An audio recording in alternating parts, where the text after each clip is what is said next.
বুবলিকে shooting set থেকে বের করে দিয়েছিলেন ইকবাল। হ্যালো ভিউয়ার্স, বিস্তারিত জানতে চ্যানেলটি সাবস্ক্রাইব করে সম্পূর্ণ ভিডিও দেখতে থাকুন। সুপ্রিয় দর্শক, বেশ কয়েকদিন ধরে আলোচনায় চিত্রনায়িকা শবনমী আছেন বুবলি। পরপর দুই সিনেমা থেকে বাদ পড়ে বর্তমানে আলোচনায় এমডি ইকবালের ব্রিটে ও জসিমউদ্দিন জাকিরের মায়াদা লাভ 2 সিনেমা দুটি থেকে অপেশাদার কর্মকাণ্ডের জন্য এই অভিনেত্রী বাদ পড়েছেন বলে জানা গেছে। সেই আলোচনার মধ্যে এবার ঘি ঢেলে দিলেন নির্মাতা ব্রিটেনের সিনেমা পরিচালক মোহাম্মদ ইকবাল।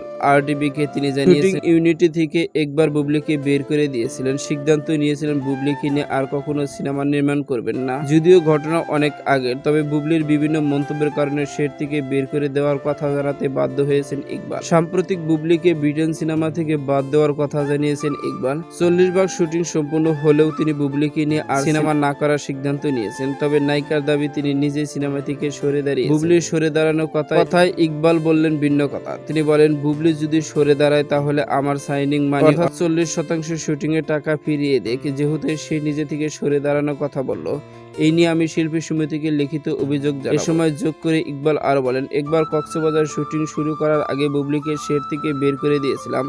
তাকে বলেছিলাম তোমাকে দরকার নেই, বের হয়ে যাও। ম্যানেজারকে বলেছিলাম বিমানের টিকিটই করে দিলে যাক, আমি উনিকে নিয়ে আর সিনেমা করব না। নিজের ভুল বুঝতে পেরে তার 1 ঘন্টা পর এসে শুটিং করেছিল। তো সুপ্রিয় দর্শক, ভিডিওটি আপনার কাছে ভালো লাগলে একটা লাইক দিন।